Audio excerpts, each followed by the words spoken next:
आप सभी को नमस्कार। मैं आपका उपेंद्र अनमोल आज के इस कार्यक्रम में मुखर्जी नगर दिल्ली से आप सभी लोगों का स्वागत करता हूं।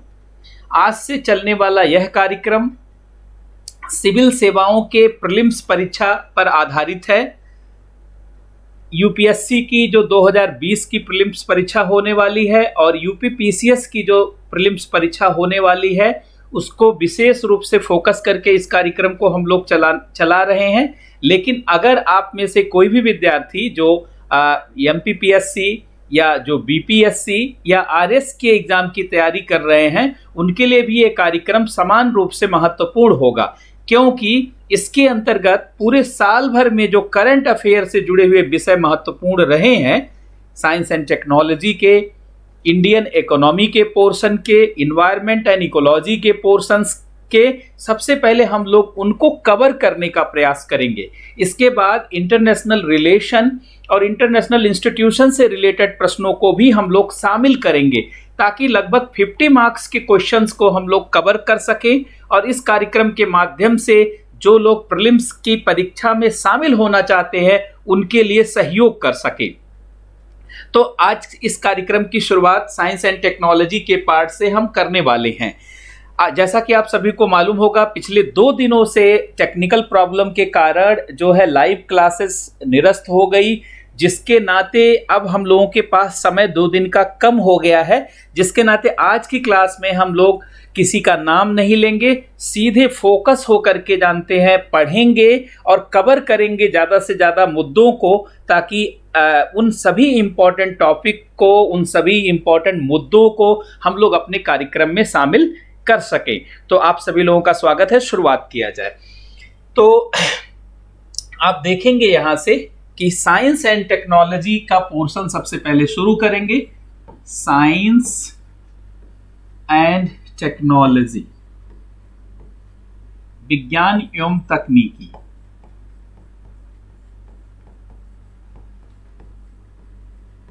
और इसमें भी सबसे पहले स्पेस टेक्नोलॉजी की शुरुआत करेंगे। अंतरिक्ष तकनीकी की शुरुआत करेंगे।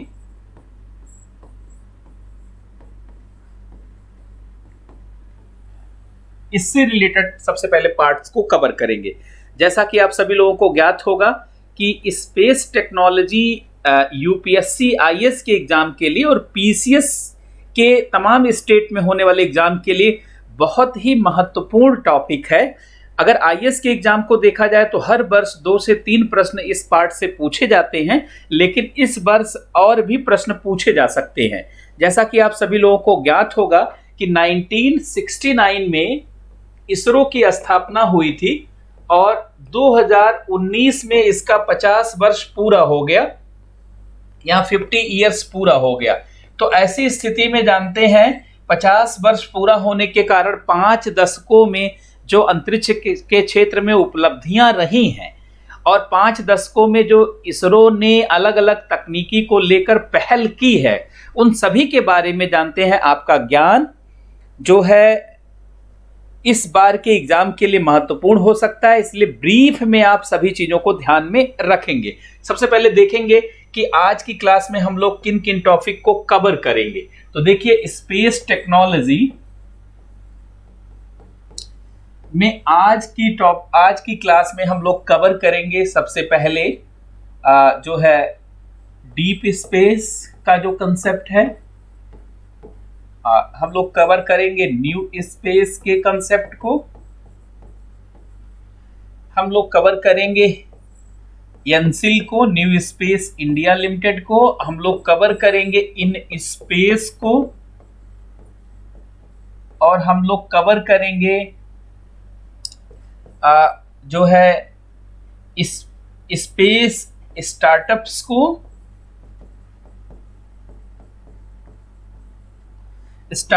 कवर करेंगे, और हम लोग कवर करेंगे जैसे स्काई रूट कंपनी के वर्क को, स्काई रूट को कवर करेंगे। हम लोग कवर करेंगे रमन, जो इंजन डेवलप किया गया है फर्स्ट प्राइवेट स्टार्टअप के द्वारा। हम लोग कवर करेंगे विक्रम, जो निजी क्षेत्र का पहला रॉकेट है, उसको भी कवर करेंगे। हम लोग कवर करेंगे जो है स्पेस मार्केट को भी, और हम लोग कवर करेंगे 10 पॉइंट्स को कवर करेंगे थ्रू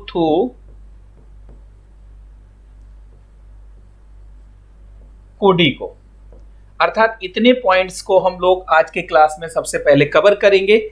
बहुत महत्वपूर्ण है ये सभी टॉपिक, तो आप इसे बहुत ध्यान से सुनेंगे, समझेंगे और जानेंगे, जानते हैं ये सब बिंदु क्या है और क्यों इनका महत्व है और आपके एग्जाम के लिए कैसे ये महत्व रखते हैं।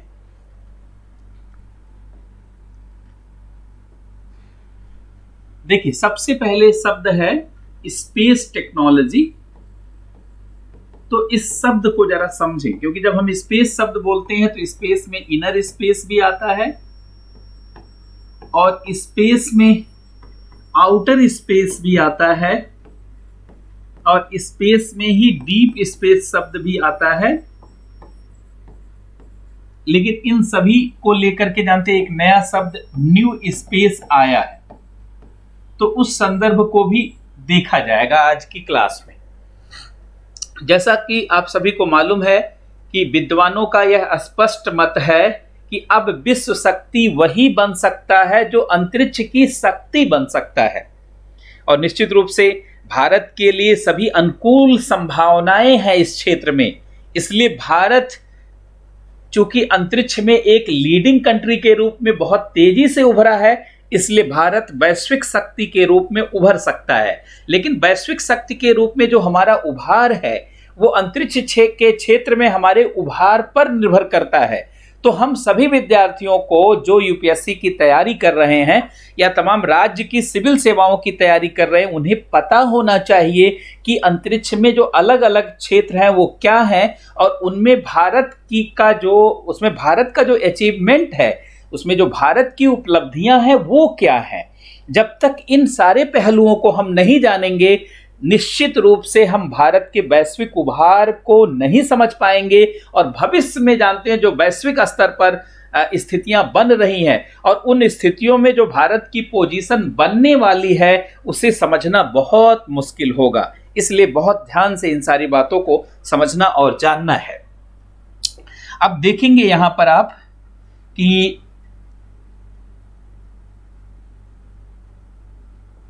किस तरीके से स्पेस जो वर्ड है वो अर्थ रखता है और इसका बेसिकली क्या जो है अर्थ है। यहां पे देखेंगे ये पृथ्वी है और पृथ्वी के ऊपर ये जो हम लोगों ने दो क्षेत्र यहां पे देखा कि ये दो क्षेत्र हैं, इसमें 0 से 400 किलोमीटर तक का जो क्षेत्र है इसको इनर स्पेस कहा जाता है। इसको इनर स्पेस कहा जाता है या आंतरिक अंतरिक्ष भी इसे कहा जाता है।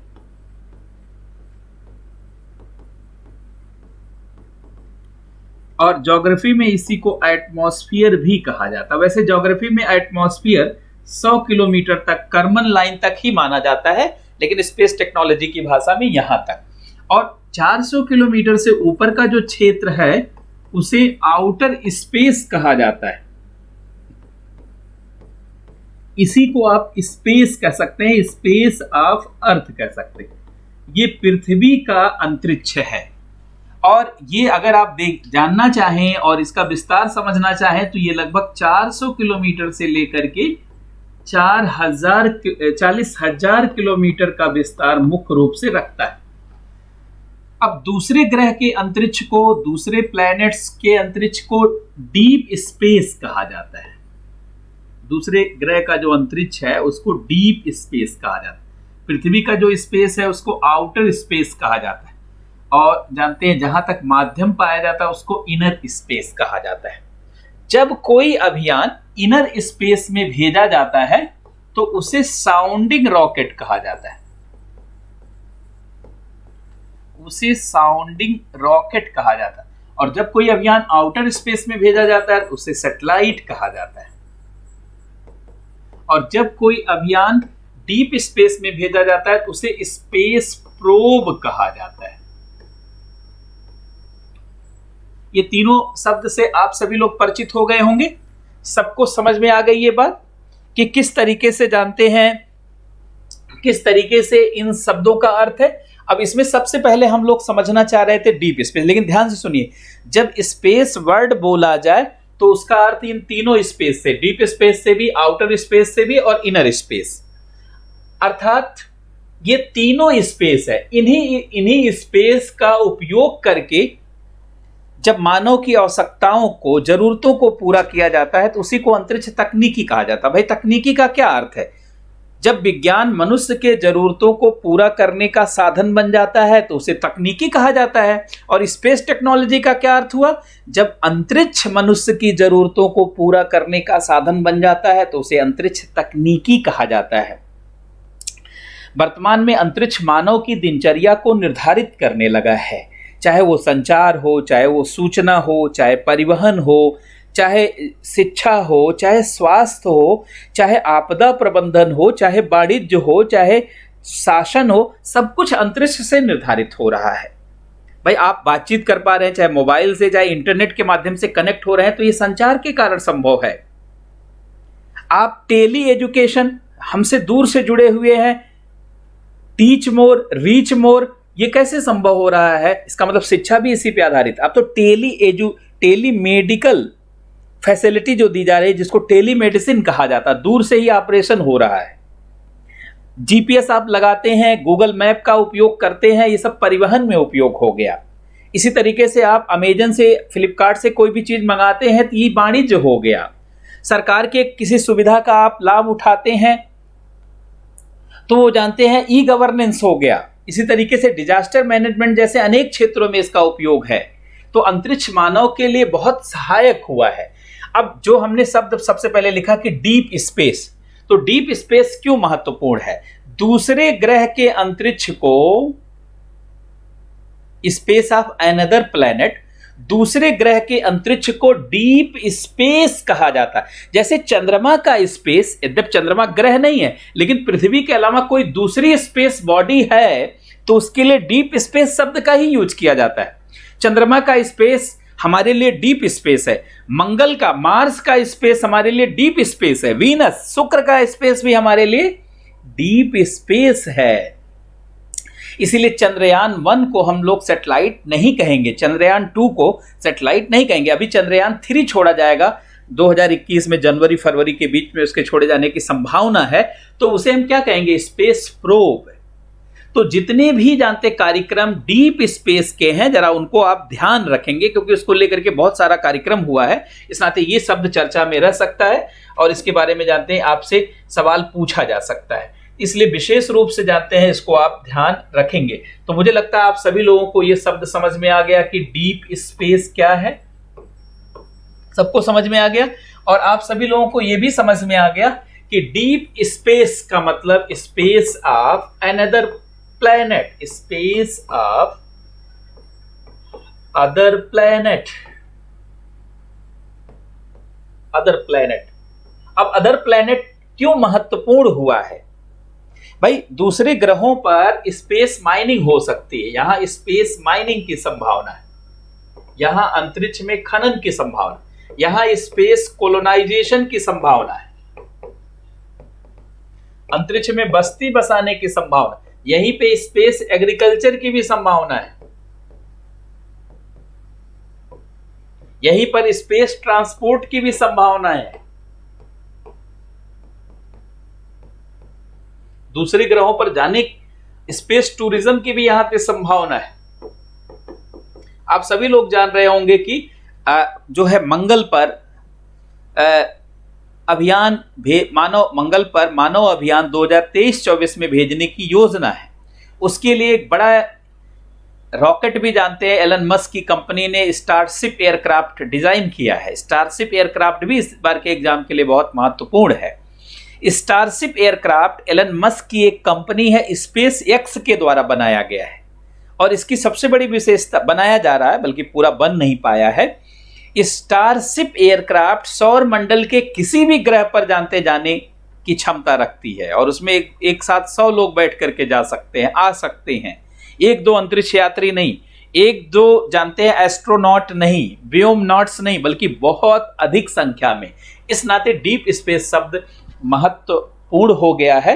तो किसी भी ऑप्शन में जानते हैं डीप स्पेस के बारे में कोई सेंटेंस बन सकता है, कोई ऑप्शन बन सकता है, तो आप सभी लोगों को ये ध्यान रखना होगा।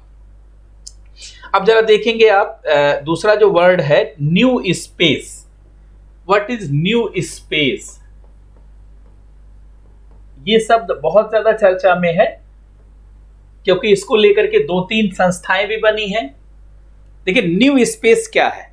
अंतरिक्ष के ऐसे क्षेत्र जिसका अभी तक उपयोग संभव नहीं हो पाया है, या अंतरिक्ष का वह सभी क्षेत्र जिसका अभी तक उपयोग नहीं किया जा सका है, उसे न्यू स्पेस कहा जाता है। और माना जाता है कि अंतरिक्ष का अभी तक जो उपयोग है वो जो है अर्थ के ही स्पेस का उपयोग है, अर्थात आउटर स्पेस और इनर स्पेस का ही अभी उपयोग हो पाया है। इट मीन्स जो डीप स्पेस है, या किसी एस्टेरॉयड का स्पेस है, या किसी प्लैनेट्स का स्पेस है, या जानते हैं इसके अलावा सौर मंडल में तमाम और संभावनाएं, सौर मंडल के बाहर जानते हैं जो सुपर अर्थ है, वो सारी जानते हैं न्यू स्पेस के अंतर्गत आता। न्यू स्पेस जानते हैं एक कॉमर्शियल वर्ड भी है, न्यू स्पेस एक टेक्निकल वर्ड भी है। न्यू स्पेस का मतलब अंतरिक्ष का वह सभी क्षेत्र जिसका अभी उपयोग नहीं हो पाया। इसका मतलब है जिसका अभी व्यापक उपयोग नहीं हुआ है, या जिसका कॉमर्शियल उपयोग नहीं हुआ है, या जिसका बहुत ज़्यादा टेक्नोलॉजिकल डेवलपमेंट नहीं हुआ है, जहाँ पे बहुत सारा जानते हैं स्टार्टअप हो सकता है, जहाँ बहुत सारा इनोवेशन और रिसर्च हो सकता है, वो सारा स्पेस न्यू स्पेस कहलाता है। इसी को न्यू स्पेस कहा जाता है, न्यू स्पेस। और आप जानते होंगे न्यू स्पेस का उपयोग हर देश करना चाहता है। अगर भारत के संदर्भ में देखेंगे तो हम लोगों ने एक संस्था ही बना दी है एनसिल, हमेशा ध्यान रखेंगे NSIL, new space India limited, new space India limited.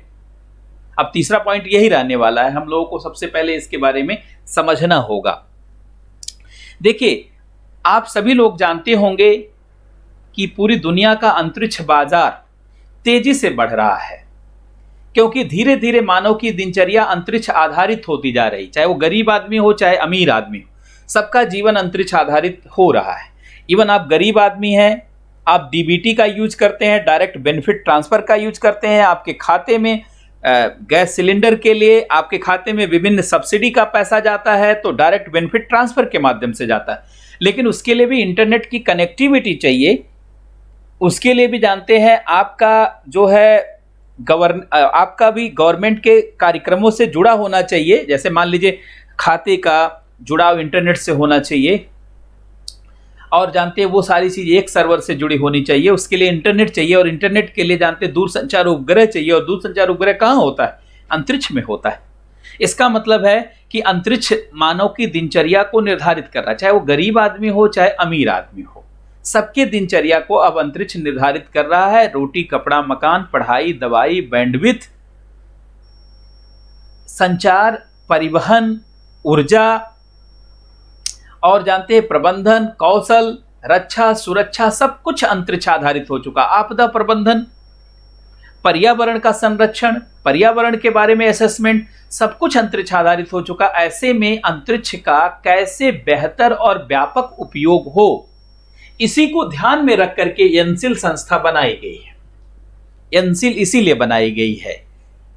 क्या है इसका महत्व, जरा इस बात को ध्यान से समझेंगे तो निश्चित रूप से आप जान पाएंगे कि किस आइडिया को लेकर के जानते हैं इसको बनाया गया है। तो आप देखेंगे एनसिल, पहले इसका फुल फॉर्म आप समझ लें, न्यू स्पेस इंडिया लिमिटेड। 6 मार्च 2019 को इसकी स्थापना की गई। कंपनी एक्ट 2013 के अंतर्गत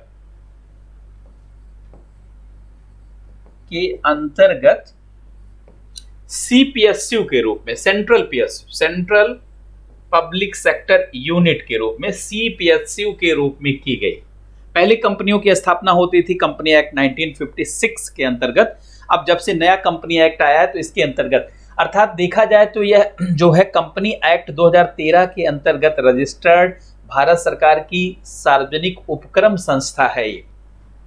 अर्थात ये इसरो का कॉमर्शियल आर्म है, कॉमर्शियल आर्म ऑफ इसरो है। इसरो की ये वाणिज्यिक जानते हैं शाखा है, भाग है। अब ये बनाया क्यों गया? देखिए शब्द यहां पे आप ध्यान देंगे कि शब्द यहां पे अगर आपको दिख रहा है तो ये शब्द है न्यू स्पेस।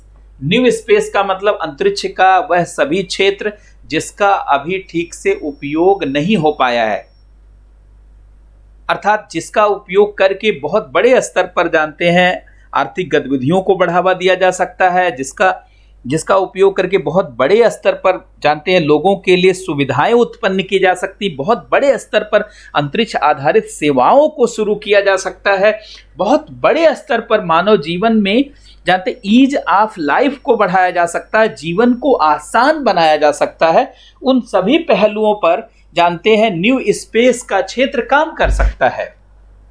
लेकिन कैसे काम करेगा, ध्यान से सुनेंगे। न्यू स्पेस इंडिया लिमिटेड निजी क्षेत्र के साथ, भारत में निजी क्षेत्र के साथ मिलकर के अंतरिक्ष के क्षेत्र को बढ़ावा देगी, अर्थात निजी क्षेत्र का सहयोग लेकर के भारत में अंतरिक्ष बाजार को बढ़ावा देने के लिए यह संस्था काम करेगी। और भारत में निजी क्षेत्र जो अंतरिक्ष के क्षेत्र में काम करना चाहेंगे, जो स्पेस के सेक्टर में काम करना चाहेंगे, उनको यह टेक्नोलॉजी भी ट्रांसफर करेगी। यह इसरो की वाणिज्यिक संस्था है, अर्थात इसरो की यह मुख्य वाणिज्यिक संस्था अब हो गई है और यह इसरो की टेक्नोलॉजी को निजी क्षेत्र को देगी और निजी क्षेत्र तमाम जानते गतिविधियों को जो है आगे बढ़ाएगा और उन गतिविधियों से भारत का अंतरिक्ष बाजार बढ़ेगा। और जब अंतरिक्ष बाजार बढ़ेगा, जब अंतरिक्ष आधारित सेवाएं बढ़ेंगी तो निश्चित रूप से इससे भारत की अर्थव्यवस्था का भी विस्तार होगा। Volume of GDP, size of GDP दोनों इसके माध्यम से बढ़ेगी। रोजगार के नए अवसर उत्पन्न होंगे, नए प्रकार की सेवाएं उत्पन्न होंगी, जीवन बहुत आसान होगा, बहुत सारी चीजें बेहतर होंगी। लेकिन आप कहेंगे जब एक संस्था पहले से थी तो फिर इसकी क्या जरूरत है? भाई एक संस्था ऑलरेडी इसरो के पास थी तो दूसरी संस्था इसरो ने क्यों बनाई? भाई इसरो के पास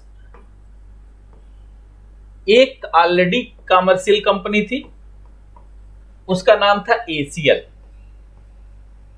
जो 1992 में स्थापित की गई थी, जिसको कहा जाता एंट्रिक्स कॉरपोरेशन लिमिटेड। ये एक संस्था पहले से थी, तो ये दूसरी संस्था की जरूरत क्या है, क्यों एनसिल बनी?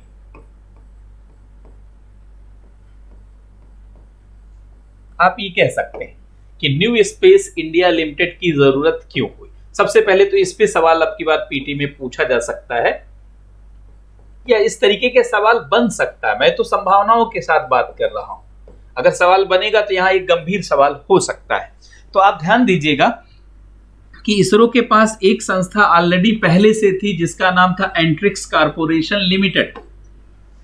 यही संस्था अभी तक इसरो के लिए वाणिज्यिक कार्यों को करती थी, अर्थात यह इसरो के क्षमताओं का मार्केटिंग और डिस्ट्रीब्यूशन करती थी, अर्थात यह इसरो के क्षमताओं का वाणिज्यिक दोहन करती थी।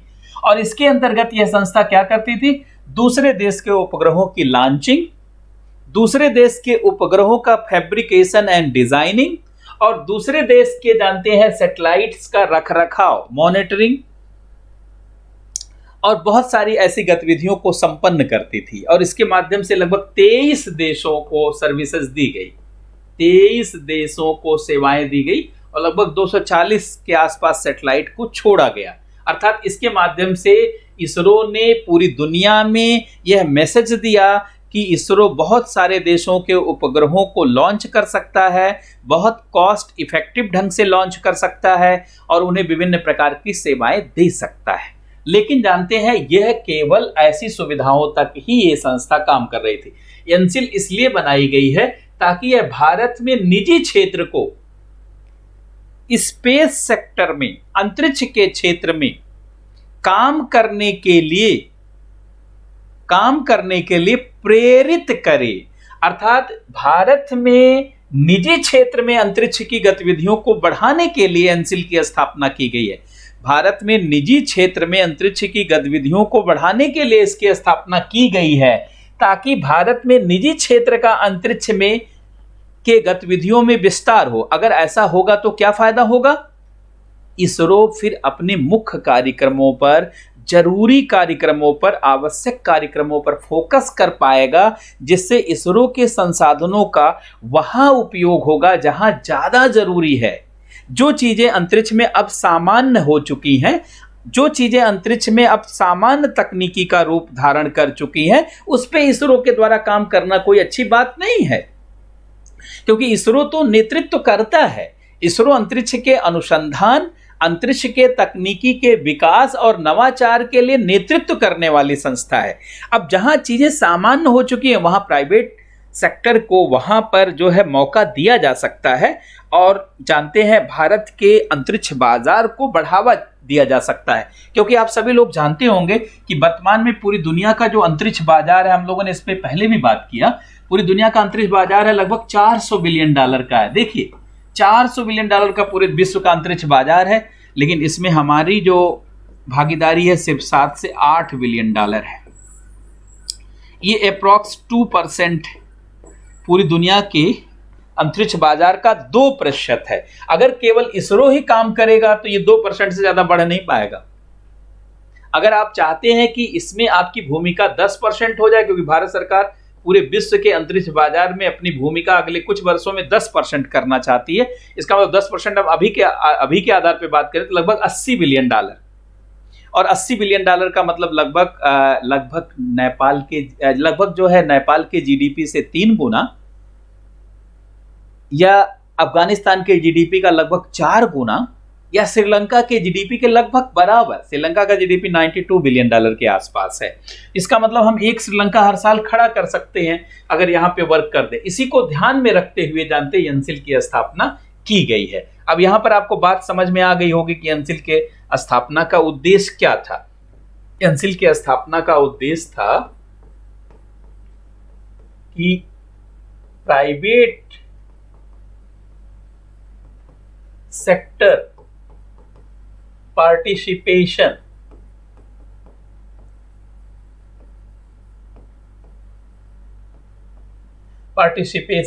को बढ़ाना। कहां? अंतरिक्ष के क्षेत्र में, अंतरिक्ष के क्षेत्र में।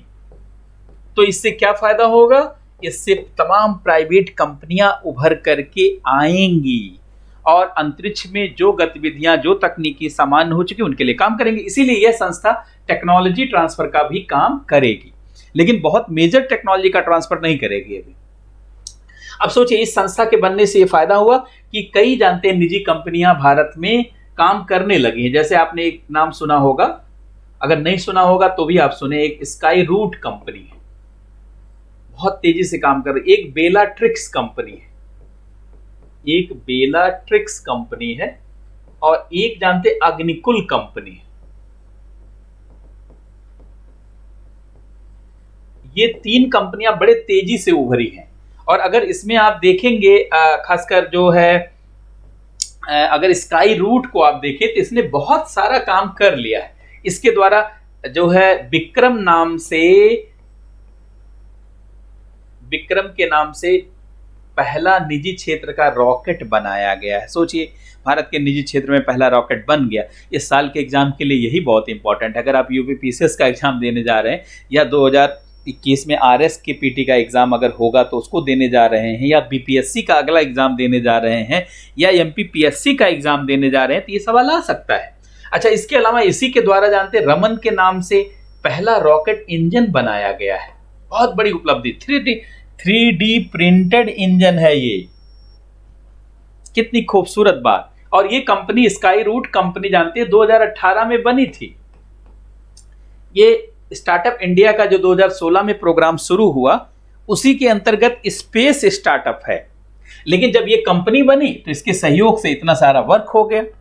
इसका मतलब है प्राइवेट सेक्टर पार्टिसिपेशन, जिस काम के लिए संस्था बनाई गई थी वो काम ये संस्था अब करने लगी है और इसका लाभ जानते हैं दिखने लगा है। तो हम लोगों ने अभी तक जो कवर किया देखेंगे आज की क्लास में, तो बहुत बेसिक 3-4 पॉइंट कवर कर लिया। एक तो डीप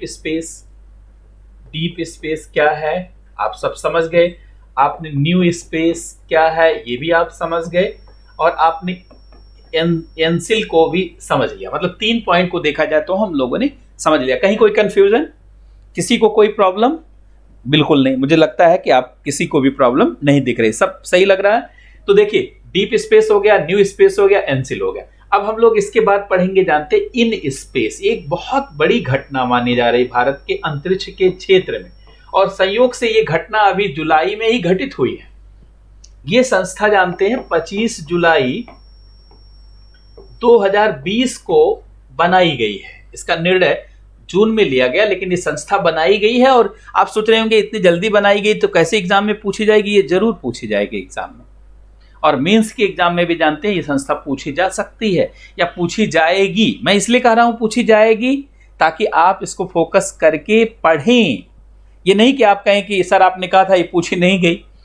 ऐसा हो सकता है कि नहीं पूछी जाए, लेकिन ये उन सवालों में आती है जो मैं पिछले 16 वर्षों से पढ़ा रहा हूं, जो मेरा अपना अनुभव है उसके अनुसार ये वो जानते हैं न्यूज़ है या ये वो करंट अफेयर है जो जरूर पूछा जाना चाहिए ही।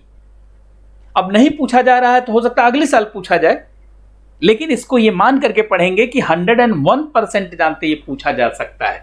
तो ये चौथा जो करंट अफेयर का पार्ट है, जरा इसको देखें तो मुझे लगता है आप बहुत आसानी से जानते हैं इस पूरी बात को समझ पाएंगे।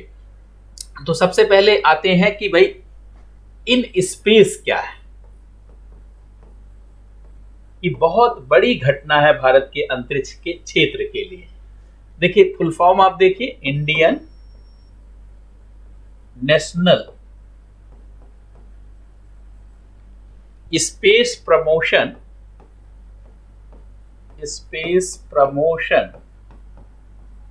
एंड एथराइजेशन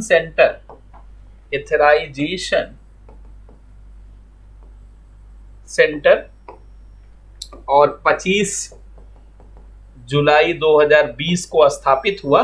ये एक निकाय है, एक बॉडी है, ये एक बॉडी बनाई गई है, स्पेस बॉडी। अब जो भी निजी क्षेत्र की संस्थाएं, कंपनियां या गतिविधियां अंतरिक्ष के क्षेत्र में बढ़ेंगी या जुड़ेंगी, उनको सबसे पहले इससे अनुमति लेना होगा। क्या बात आप समझ पा रहे हैं? अब इसरो जानते हैं अनुमति देने का काम नहीं करे, लेकिन कई बार पेपरों में कई ऐसा लेख भी आया, हिंदू पेपर में भी आया। एक दिन मैं बिजनेस स्टैंडर्ड को पढ़ रहा था, देखा उसमें भी ये बात थी कि इन स्पेस के आ जाने के बाद इसरो का महत्व घट सकता है।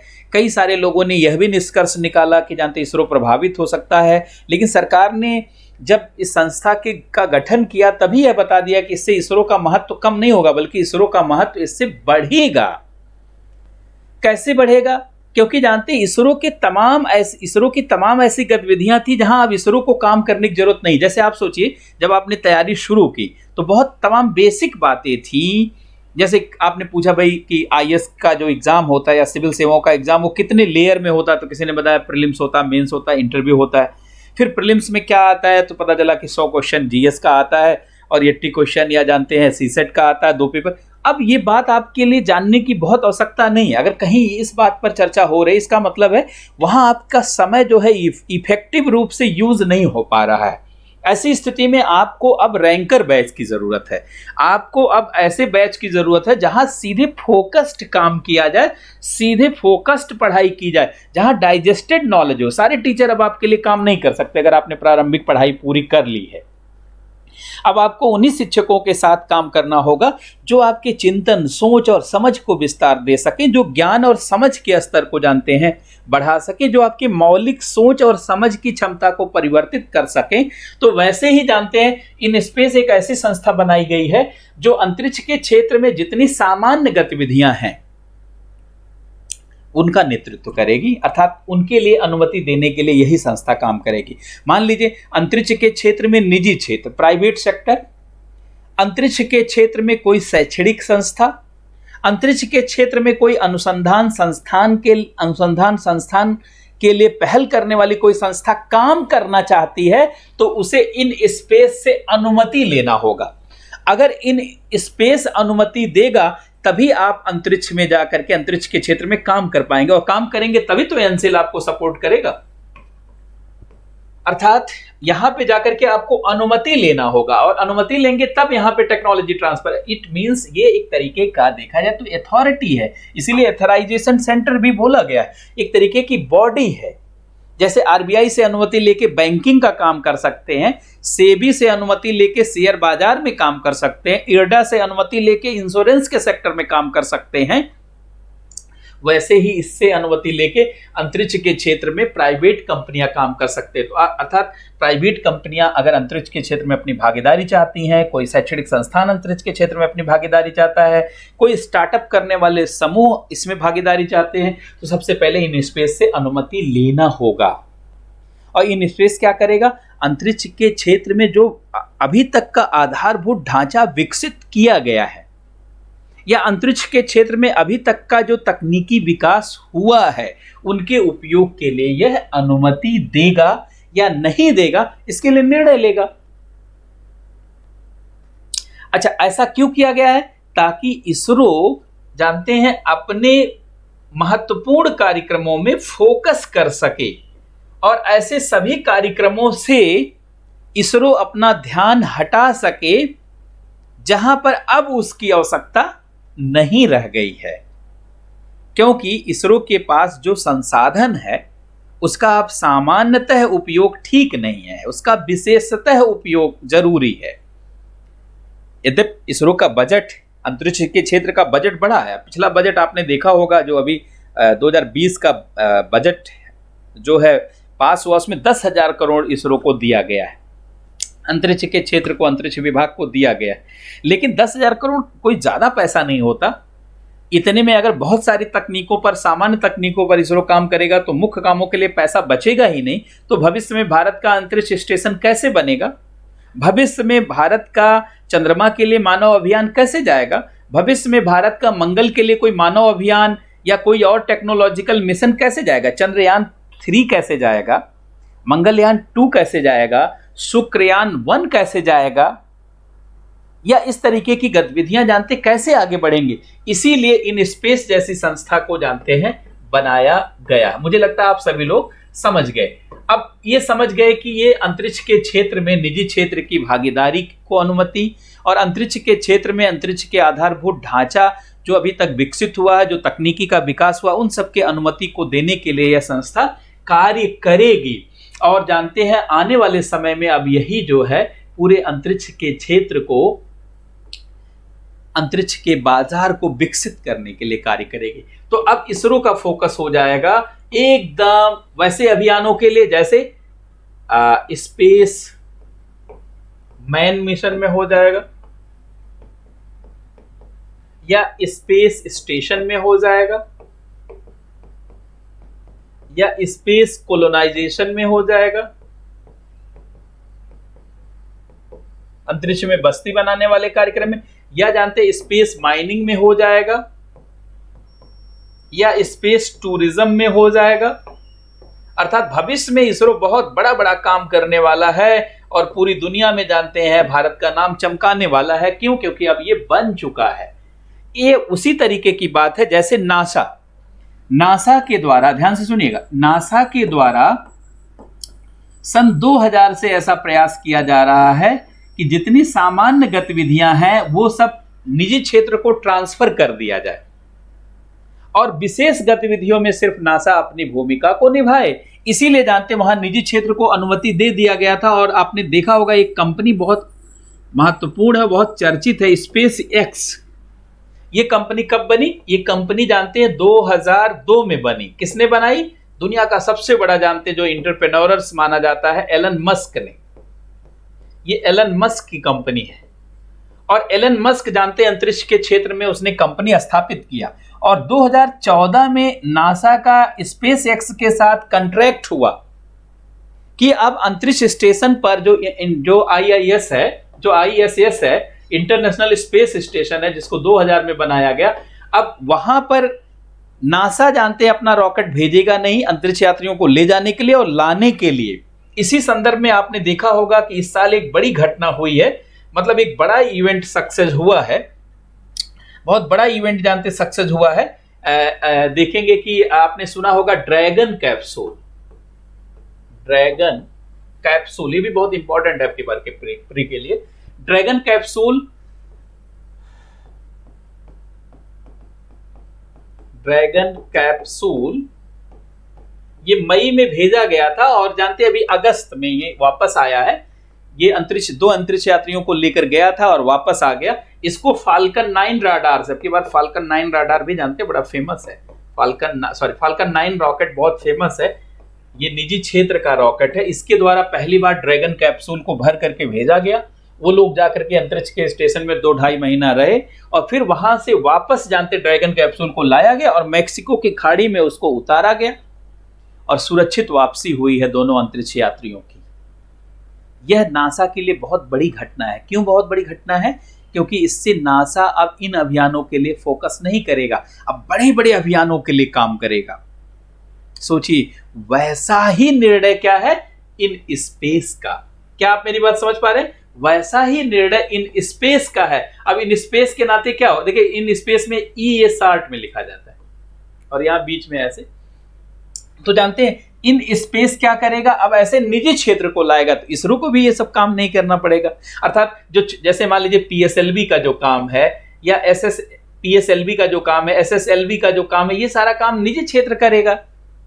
पोलर ऑर्बिट में उपग्रहों को डिप्लॉय करना, स्थापित करना है, या छोटे छोटे उपग्रहों की लॉन्चिंग करना है, निगरानी करना है, छोटा छोटा रॉकेट बनाना है, छोटा छोटा सैटेलाइट बनाना है, इन सब पे काम आप जानते हैं निजी क्षेत्र करेगा। उसको अनुमति दी जाएगी और दी गई है। तो जिस तरीके से space x company space x company America NASA को सहयोग कर रही है, वैसे स्काई रूट कंपनी भारत को। तो हो सकता है जानते हैं अब की बार एग्जाम में ये भी पूछ लिया जाए, स्पेस एक्स स्काई रूट का काम। तो यहां तक मुझे लगता है आप सभी लोगों को समझ आया होगा।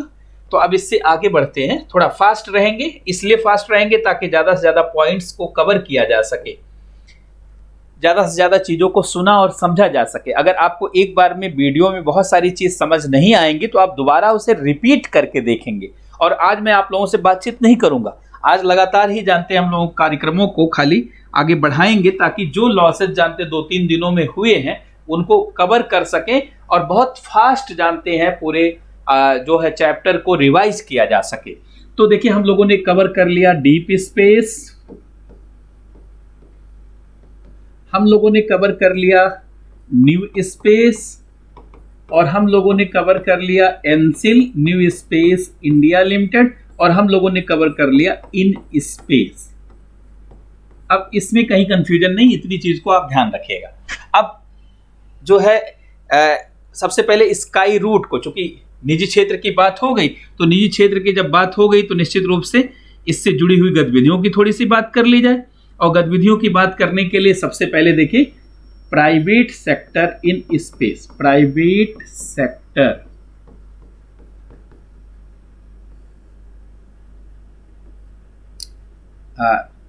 भारत में, मतलब ये इंडियन स्पेस मार्केट में और बाद में ये वर्ल्ड के स्पेस मार्केट में। देखिए अब प्राइवेट सेक्टर में ये 3 कंपनियां आई हैं जिसमें एक कंपनी का वर्क तो बहुत ही अच्छा है, स्काई रूट। स्काई रूट इस कंपनी को अब की बार के पीटी के लिए पढ़ना होगा, चाहे आप किसी भी राज्य का पीटी का एग्जाम दे रहे हैं। और दूसरा जानते हैं बेलाट्रिक्स और अग्निकुल, ये बाद में देखेंगे, अभी इसका बहुत सारा काम नहीं हो पाया है, इसके प्रोजेक्ट अभी वैसे नहीं है कि आपको पढ़ाया जा सके, लेकिन स्काई रूट ध्यान सुनिएगा, ये भारत की पहली निजी क्षेत्र की अंतरिक्ष के क्षेत्र में काम करने वाली कंपनी, अर्थात ये भारत का पहला स्पेस स्टार्टअप है।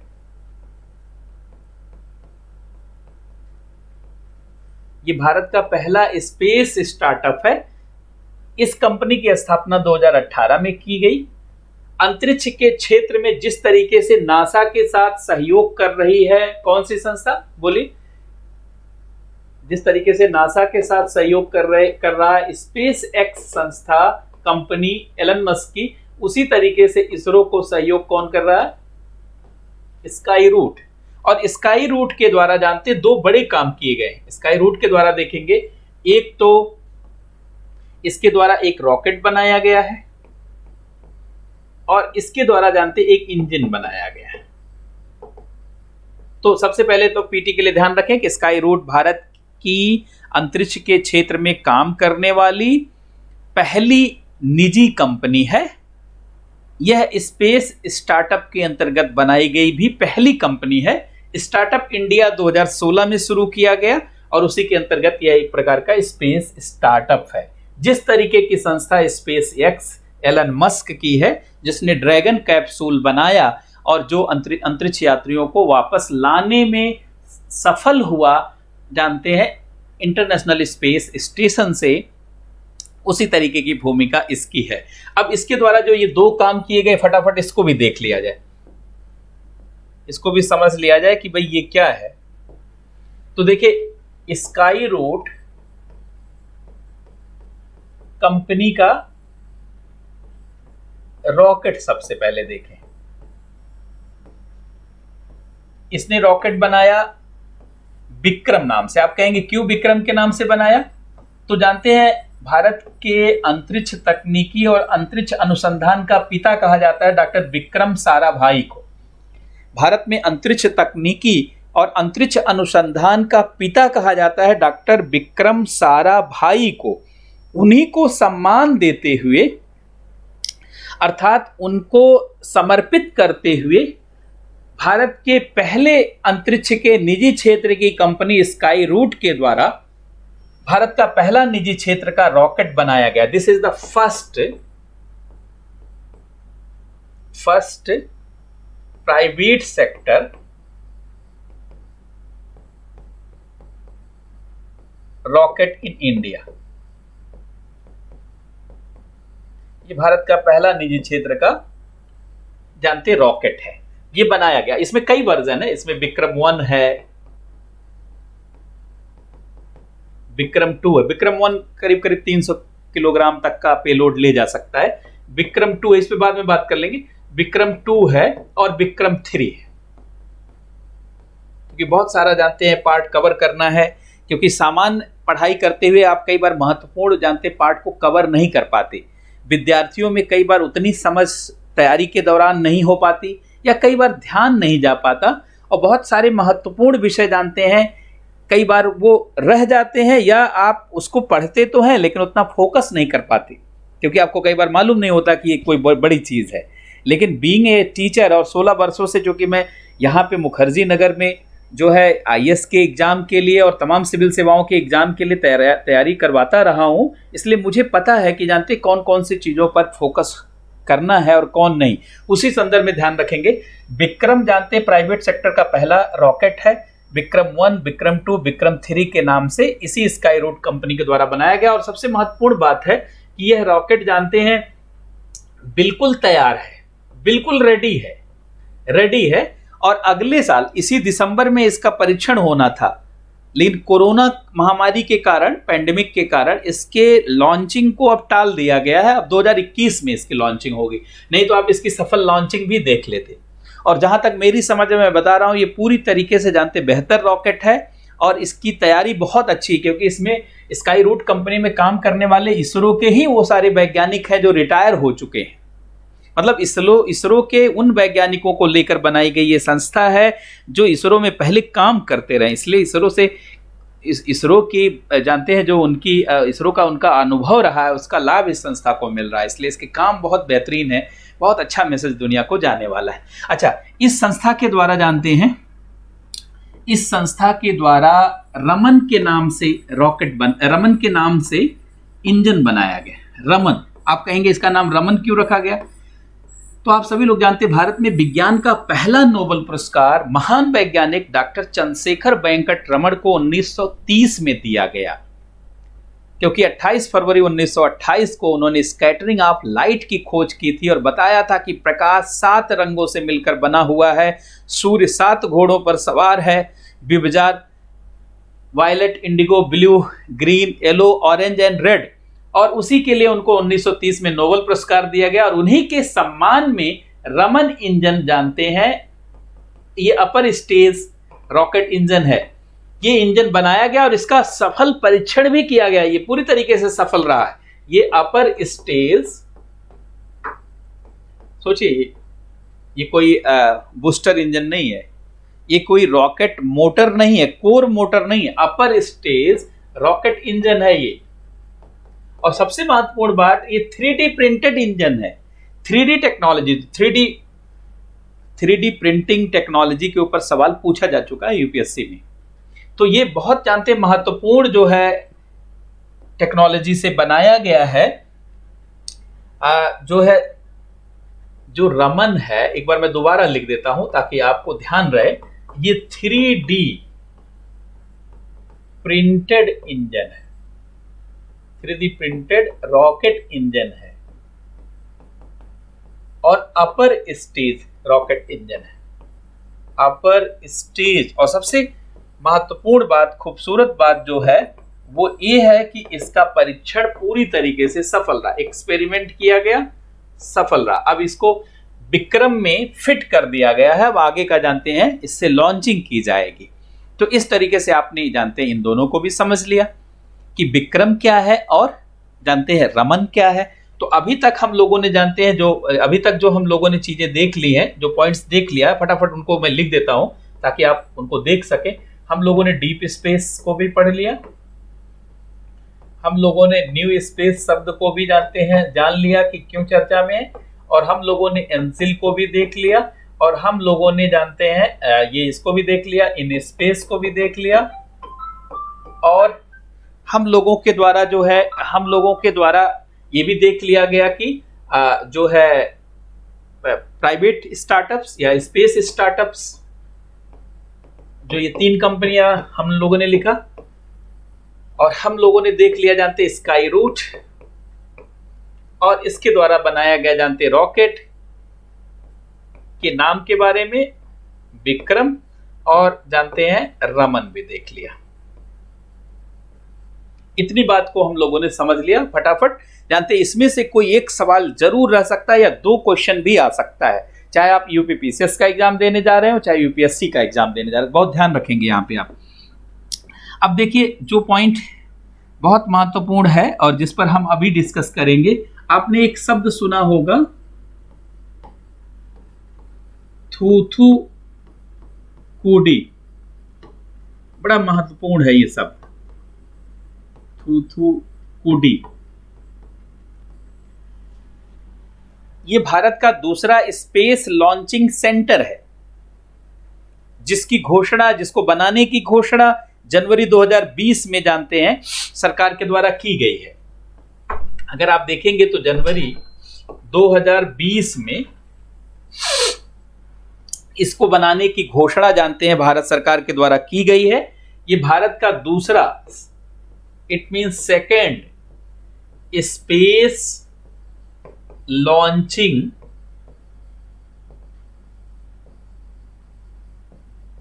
सेंटर है, दूसरा अंतरिक्ष प्रक्षेपण केंद्र है।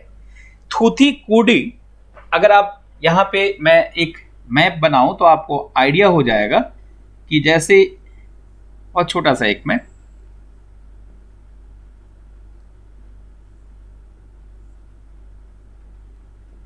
ये देखेंगे श्रीलंका है, तो यहां पर जानते श्रीहरिकोटा रहा। श्रीहरिकोटा भारत का पहला स्पेस लॉन्चिंग सेंटर, ये तो जानते हैं श्रीहरिकोटा है, श्रीहरिकोटा है। ये आंध्र प्रदेश में पुलिकट झील में, बहुत सारी बातें हैं तो मैं यहां पे आंध्रा लिख देता हूं। ये आंध्र प्रदेश में है। और जानते हैं पुलिकट झील में एक तरीके का देखा जाए तो ये जानते हैं, अगर आपने ध्यान दिया होगा, कोरल आइलैंड, प्रवाल द्वीप है ये, और यही भारत का पहला स्पेस लॉन्चिंग सेंटर रहा है। लेकिन ये दूसरा लॉन्चिंग सेंटर हम लोगों ने बनाया है, भारत सरकार ने इसके बनाने की घोषणा यहां से की, थूथीकोडी। ये दूसरा जानते हैं स्पेस लॉन्चिंग सेंटर है जिसके बनाने की घोषणा की गई है और बहुत महत्वपूर्ण माना जा रहा है। इसको समझना बहुत आवश्यक है। इसको समझ करके आप जान सकते हैं कि जानते क्या महत्व है इसका। तो जरा विस्तार से जानते इसको समझने का प्रयास करिए। पहले थूथीकोडी शब्द को से आप बेहतर ढंग से रूबरू हो जाइए। देखिए, जो थूथीकोडी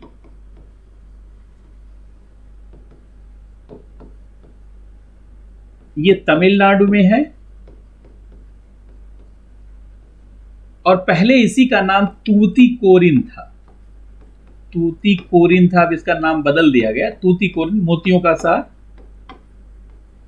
सिटी ऑफ पर्ल, मोतियों का शहर, सिटी ऑफ पर्ल।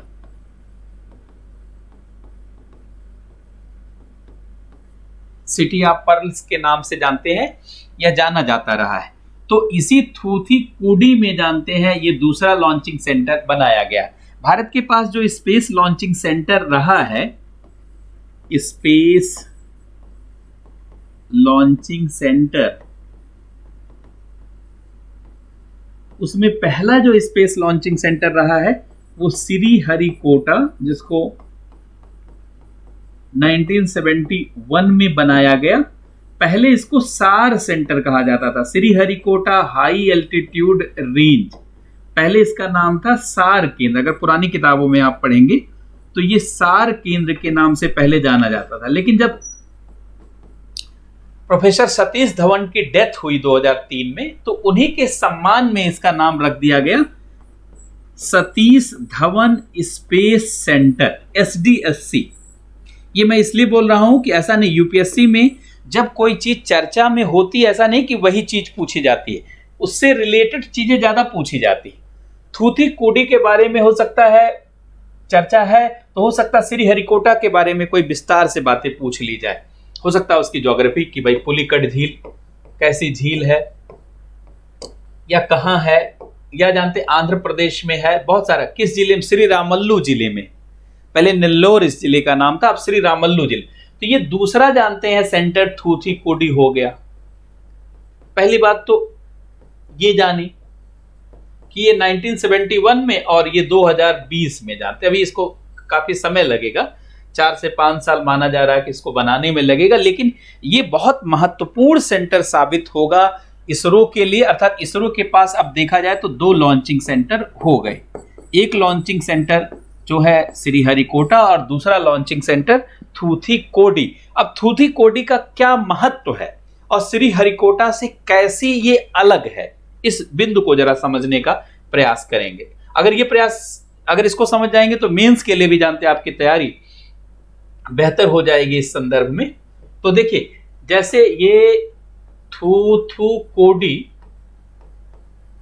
एक बार आपको जानते हैं बोलना पड़ेगा, तब इसका प्रोनाउंसिएशन आपके लिए सही रहेगा। थूथीकोडी। अब ये जानते हैं ये एक तरीके का स्पेशलाइज सेंटर होगा पोलर ऑर्बिट में के लिए। पोलर ऑर्बिट, पोलर ऑर्बिट का मतलब ध्रुवीय कक्षा। ध्रुवीय कक्षा, जैसे ये पृथ्वी है और ये नॉर्थ पोल है और ये साउथ पोल है और ये इक्वेटर है, ये 0 डिग्री।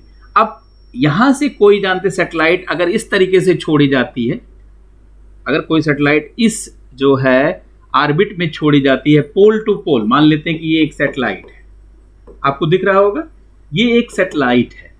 अब ये सैटेलाइट पोल टू पोल है, तो पोल टू पोल जो सैटेलाइट छोड़ी जाती है वो पोलर ऑर्बिट में होती है, और इसमें जो भी उपग्रह छोड़ा जाता है उसे दो नामों से जाना जाता है। या तो इन्हें कहा जाता है सन स्टेशनरी सैटेलाइट, सूर्य स्थिर उपग्रह, या इन्हीं को सन सिंक्रोनस कहा जाता है सैटेलाइट, अर्थात सूर्य तुल्यकाली उपग्रह। अर्थात इसमें दो कक्षा है, दो ऑर्बिट है, एक सन स्टेशनरी ऑर्बिट सूर्य स्थिर कक्षा, और दूसरा है सन सिंक्रोनस ऑर्बिट सूर्य तुल्यकाली।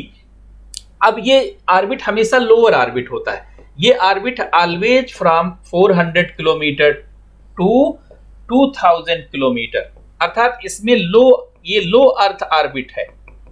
अब इस कक्षा में जितने भी उपग्रह अब छोड़े जाएंगे, जब थूथू कोडी बन के तैयार हो जाएगा तो यहीं से ये सारे उपग्रह छोड़े जाएंगे।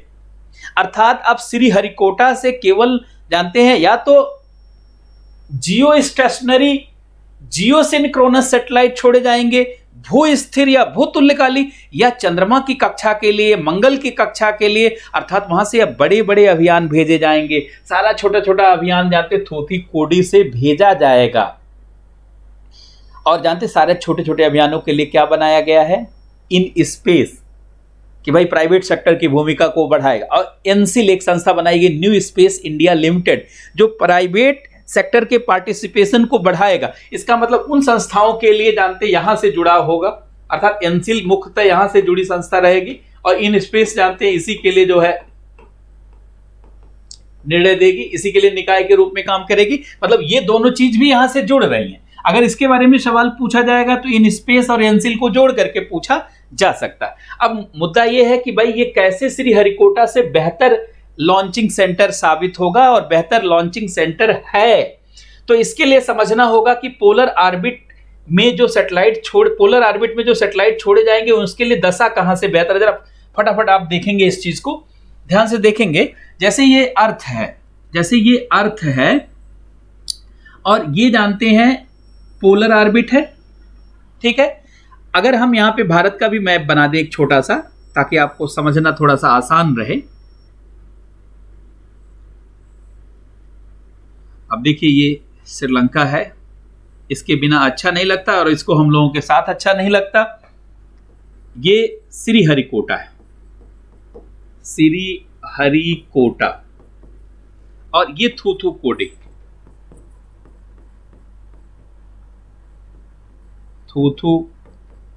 है ये, ठीक है।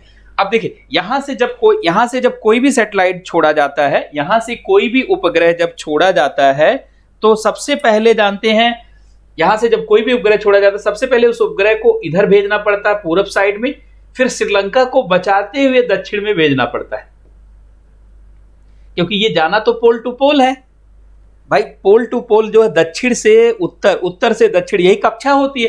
अगर श्रीहरिकोटा से कोई भी सैटेलाइट छोड़ेंगे तो पहले उसको दक्षिण दिशा में मोड़ना पड़ेगा, और दक्षिण दिशा में जब वो सैटेलाइट मुड़ेगी तब वो जानते पोल टू पोल जाएगी। भाई अगर ये जानते हैं तो यहां सैटेलाइट मुड़ेगी इस तरीके से, तभी ना एक कक्षा प्राप्त करेगी। तो इसका मतलब है श्रीलंका को बचाने के लिए पहली बात तो प्रयास करना पड़ता है, दूसरा इतना सारा किलोमीटर, करीब 1200-1300 किलोमीटर ज्यादा चलना पड़ता है, तो ज्यादा जानते हैं उसकी फ्यूल देना पड़ता है, इंजन को ज्यादा काम करना पड़ता है, तो जानते हैं लॉन्चिंग की लागत बढ़ जाती है। अर्थात लॉन्चिंग जो है वो कॉस्ट इफेक्टिव नहीं हो पाता। भारत की लॉन्चिंग बहुत ज्यादा कॉस्ट इफेक्टिव है, पूरी दुनिया में सबसे सस्ती है, लो कॉस्ट है हमारी सबसे ज्यादा, लेकिन हम और भी सस्ता हो सकते हैं। अब देखिए ध्यान से सुनिएगा, अगर हम थूथुकुडी से लॉन्चिंग करें तो क्या होगा, क्या ऐसे इसको श्रीलंका को बचाना पड़ेगा? देखिए मैं दूसरे कलर से बता रहा हूं, क्या यहां श्रीलंका को बचाना पड़ेगा? यहां से लॉन्चिंग करेंगे तो सीधे जानते यहां से दक्षिण पहुंच सकते हैं, थोड़ा सा पूरब, और सीधे जानते दक्षिण आए तो हमको श्रीलंका को बचाना नहीं पड़ा, श्रीलंका के ऊपर गिरने की कोई संभावना नहीं रही, और सीधे यहां से जाएगी तो इससे जानते फ्यूल बचेगा, समय बचेगा, और कॉस्ट इफेक्टिव होगा कार्यक्रम, कीमत प्रभावी होगा, और बहुत सस्ते में जानते हैं लॉन्चिंग करना संभव हो जाएगा। इससे क्या होगा, विश्व के अंतरिक्ष बाजार में कोई भी देश खासकर छोटे मझोले और छोटे छोटे उपग्रहों की लॉन्चिंग में हमसे कंपटीशन नहीं कर पाएगा। अच्छा, एक चीज और ध्यान देंगे, अभी तक जो छोटे उपग्रहों की लॉन्चिंग होती रही है वो PSLV से लॉन्चिंग होती रही है। PSLV 1993 में बना, इसका नाम ही है पोलर सैटेलाइट लॉन्चिंग व्हीकल। अगर देखेंगे भारत में तो हम लोगों ने इतने रॉकेट बनाया था लॉन्च करने के लिए। Satellite launching vehicle third satellite launching vehicle जो 1979 में बनाया गया था। इसके बाद हम लोगों ने ऑगमेंटेड सैटेलाइट लॉन्चिंग व्हीकल बनाया 1987 में, और इसके बाद हम लोगों ने PSLV बनाया 1993 में, फिर हम लोगों ने GSLV बनाया 2001 में, फिर हम लोगों ने GSLV Mark II बनाया ये 2014 में, और फिर हम लोगों ने बनाया GSLV Mark III 2017 में, और फिर और तमाम बना रहे हैं। इसमें से मैं इसकी बात कर रहा हूं। ये सभी जानते हैं लो अर्थ ऑर्बिट के लिए बनाए गए। इसमें सबसे सक्सेस रॉकेट माना जाता है पोलर सैटेलाइट लॉन्च व्हीकल। इसी के स्थान पर, मतलब इसी के जैसा एक और हम लोग रॉकेट बना रहे हैं इसरो के द्वारा, स्मॉल सैटेलाइट लॉन्चिंग व्हीकल। अभी बन नहीं पाया लेकिन तैयार होगा जल्दी। अब ये PSLV और SSLV दोनों कहां से काम करेगा, दोनों कहां से लॉन्चिंग करेगा बोलिए? थूथुकुडी से ये लॉन्चिंग करेगा। अर्थात जितना भी लो अर्थ ऑर्बिट में लॉन्चिंग होगी, जितना भी लो अर्थ ऑर्बिट में लॉन्चिंग होगी, या जानते हैं जितना भी पोलर ऑर्बिट में लॉन्चिंग होगी, या यूं कहें जितना भी स्मॉल सैटेलाइट की लॉन्चिंग होगी जो 1500 केजी से कम वेट वाले हैं, वो सब की लॉन्चिंग थूथुकुडी से होगी। इस नाते थूथुकुडी भी बहुत महत्वपूर्ण है, और जानते इससे जुड़ा हुआ संदर्भ PSLV SSLV का भी बहुत महत्वपूर्ण है। तो जानते हैं यहां पर हम लोगों ने जो है इतने सारे बिंदुओं को देखा। अच्छा, एक शब्द और हम लोगों ने लिखा था लास्ट में, 10वां नंबर आपने देखा होगा कि हम लोगों ने 10वें नंबर पे लिखा स्पेस मार्केट। चूंकि इसके बारे में मैं बोल चुका हूं लेकिन दोबारा बोल देता हूं। देखिए, पूरी दुनिया का जो वर्तमान में स्पेस मार्केट है, अगर 2020 में देखा जाए तो ये लगभग $400 बिलियन का है वर्ल्ड वाइड ये स्पेस मार्केट इतने का है। इसमें इंडिया का जो कंट्रीब्यूशन या पार्टिसिपेशन है या हमारी भागीदारी है वो 7 से 8 बिलियन डॉलर, जो कि लगभग 2% होता है। 2% होता है। अब इस भूमिका को 2% से बढ़ा करके 10% करना चाहती है भारत की सरकार। अभी लक्ष्य बना दिया गया, क्योंकि $5 ट्रिलियन की अगर इकोनॉमी बनाना है तो $5 ट्रिलियन की इकोनॉमी कैसे बनेगी? जब साइज ऑफ जीडीपी को बढ़ाया जाएगा, और साइज ऑफ जीडीपी को बढ़ाने के लिए तमाम नए क्षेत्रों में अर्थव्यवस्था को उभारना होगा, तमाम नए क्षेत्रों में अर्थव्यवस्था का विस्तार देना होगा। उसी संदर्भ में जानते हैं यह जो है निर्णय लिया गया है। अगर ये 10% तक पहुंचेगा तो लगभग 80-85 बिलियन डॉलर आपको इनकम यहां से होने लगेगी, जो बहुत ज्यादा इनकम है। लेकिन ये इनकम बढ़ेगी कैसे, जरा ध्यान दीजिएगा, ताकि पिछली चीजें आपकी लिंक हो जाए। ये बढ़ेगा कैसे? ये बढ़ेगा भैया इस तरीके से बढ़ेगा, जब न्यू स्पेस इंडिया लिमिटेड काम करेगा, जब इन स्पेस काम करेगा, जब निजी क्षेत्र के जानते हैं निजी क्षेत्र भारत के अंतरिक्ष क्षेत्र के लिए काम करेगा, निश्चित रूप से तभी इसका विस्तार होगा। आप सभी लोग जानते होंगे कि भारत सरकार का यह विजन है कि अगले 3-4 वर्षों में भारत के सभी 2.5 लाख पंचायतों को ब्रॉडबैंड कनेक्टिविटी से जोड़ दिया जाए, या अगले 2-3 वर्षों में भारत के सभी 2.5 लाख पंचायतों को ऑप्टिकल फाइबर से जोड़ दिया जाए। तो ऑप्टिकल फाइबर से जो कनेक्टिविटी जुड़ेगी उसके लिए जानते हैं आपको स्पेस सपोर्ट की आवश्यकता होगी, तभी भारत को डिजिटल इंडिया बनाया जा सकता है। और डिजिटल इंडिया बनाने के लिए निश्चित रूप से जानते हैं जो है डिजिटल इंडिया बनाने के लिए अंतरिक्ष की गतिविधियों को बढ़ावा देना होगा, और अंतरिक्ष की गतिविधियों में जानते हैं पकड़ बनानी होगी। उसी संदर्भ में जानते हैं स्पेस मार्केट की भूमिका बनी है। एक चीज और ध्यान रखेंगे आप, जो स्पेस मार्केट से ही जुड़ी हुई बात है, लेकिन मैं अलग से थोड़ा लिख दूं। 2020 से 2030 के बीच में माना जा रहा है कि लगभग 17,000 उपग्रह छोड़े जाएंगे। 17,000 सैटेलाइट, लगभग 17,000 सैटेलाइट छोड़े जाएंगे। निश्चित रूप से बड़े सैटेलाइट नहीं होंगे, तमाम कंपनियों के द्वारा छोड़े जाएंगे। इस 17,000 सैटेलाइट की लॉन्चिंग, भाई इसका स्पेस लॉन्चिंग होगी कि नहीं? इसकी स्पेस लॉन्चिंग होगी। इसका मतलब एक कमाई सीधे दिख रही है कि इन जो 17,000 सैटेलाइट छोड़ा जाएगा, इसकी लॉन्चिंग करके भी बहुत सारा पैसा कमाया जा सकता है। और इसी लॉन्चिंग के संदर्भ में भारत की सरकार और इसरो के नेतृत्व में जानते हैं SSLV बनाने का निर्णय लिया गया, स्मॉल सैटेलाइट लॉन्चिंग व्हीकल, और इसी में PSLV की जानते भूमिका बड़ी है। और चूंकि काम ज्यादा हो जाएगा तो जो श्री हरिकोटा का लॉन्चिंग सेंटर है वो हमेशा बिजी रहेगा, तो बड़ा बड़ा अभियानों का नेतृत्व, बड़े बड़े अभियानों का नेतृत्व हम लोग वहां से नहीं कर पाएंगे। इसीलिए जानते श्री हरिकोटा के बजाय थूथुकुडी में हम लोगों ने लॉन्चिंग सेंटर बनाने का निर्णय लिया है। अर्थात थूथुकुडी भी भारत के स्पेस मार्केट को बढ़ा रहा है, PSLV भी भारत के स्पेस मार्केट को बढ़ा रहा है, एनसिल भी भारत के स्पेस मार्केट को बढ़ा रहा है, और SSLV भी भारत के स्पेस मार्केट को बढ़ा रहा है। तो इस तरीके से आप देख सकते हैं कि आज के क्लास में हम लोगों ने जिन 10 बिंदुओं पर चर्चा की वो ये महत्वपूर्ण बिंदु रहे हैं। थोड़ा फास्ट हम लोगों ने क्लास को इसलिए चलाया ताकि आज की क्लास को पूरा किया जा सके और आपको इन बिंदुओं के साथ जोड़ा जा सके। अभी स्पेस टेक्नोलॉजी की क्लास में बहुत सारी बातों पर चर्चा करना है क्योंकि यह बहुत बड़ी टेक्नोलॉजी है। इस नाते सारी चर्चा आज की क्लास में करना संभव नहीं है।